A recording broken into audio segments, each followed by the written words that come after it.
They say the truth will set you free, but they forget to mention what it does to you first. Awakening isn't a gentle unfolding. It's not a warm sunrise over a quiet lake. It's more like an earthquake, a violent shift that shatters the foundations of everything you once believed was real. And that's the part no one warns you about. The first stage of awareness isn't clarity. It's confusion. It's grief. It's loneliness. Because when you begin to wake up, truly wake up, the world doesn't suddenly become more beautiful. It becomes unbearably transparent. You start to see things as they are, not as you wish they were. You notice the masks people wear, and how long you've worn your own. You recognize the noise in every conversation, the unspoken insecurities, the performative gestures, the desperate need to be seen and validated, and it hits you. Most of what we call normal is just collective denial. We lie to ourselves about love, about purpose, about happiness. We chase things we don't need, impress people we don't like, in a system we didn't choose. And when you start to see through that illusion, something inside you breaks, because the world you once belonged to starts to feel alien. This is the first pain of awakening, alienation. You begin to feel like a stranger in your own life. Your old conversations bore you. Your old desires feel hollow. Your old friends don't really see you anymore, not because they've changed, but because you have. You're no longer playing the same game, and it shows. This isn't new. Look at the mystics, the philosophers, the prophets, people like Socrates, Buddha, Kierkegaard. All of them spoke of a kind of death that comes before transformation, a dying of the false self, a dismantling of the illusions, and that death hurts.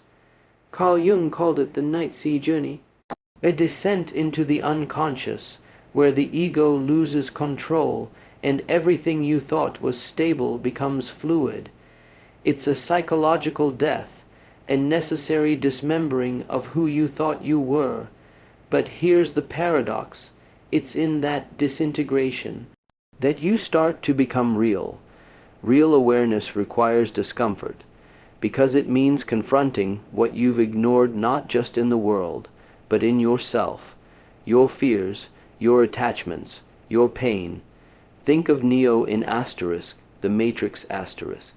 When Morpheus offers him the red pill, he doesn't promise comfort.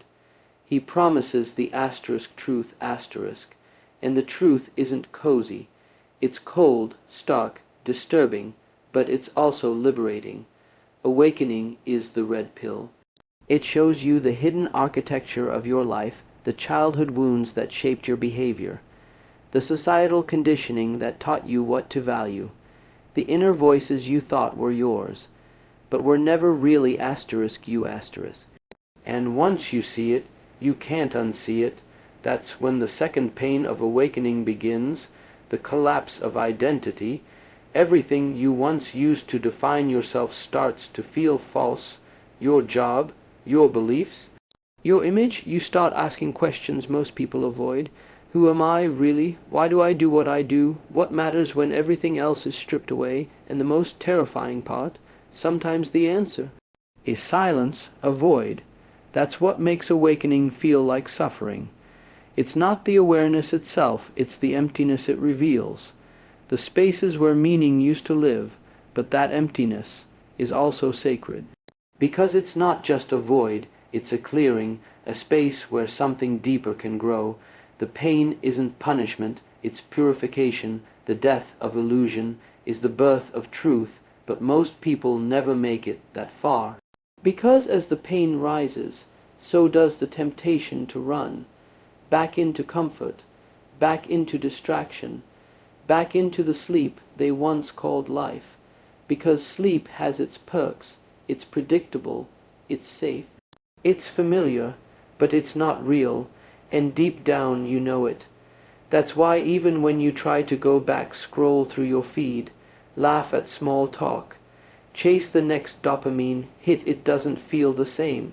Because something in you has changed. You've seen too much, And now, the only way out is through.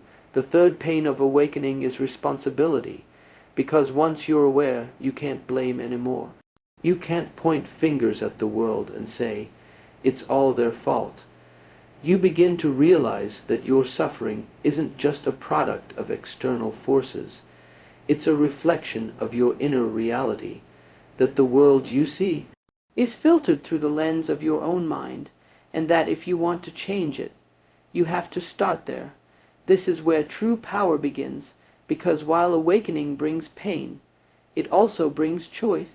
The choice to respond instead of react, to observe instead of escape, to create meaning instead of waiting for it to be handed to you. Viktor Frankl, a Holocaust survivor and psychiatrist, wrote that in the space between stimulus and response lies our freedom.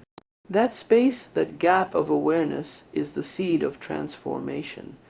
But it only grows if we water it with intention, if we dare to face the darkness instead of numbing it, if we embrace the pain not as punishment, but as initiation, because awakening isn't the end of suffering.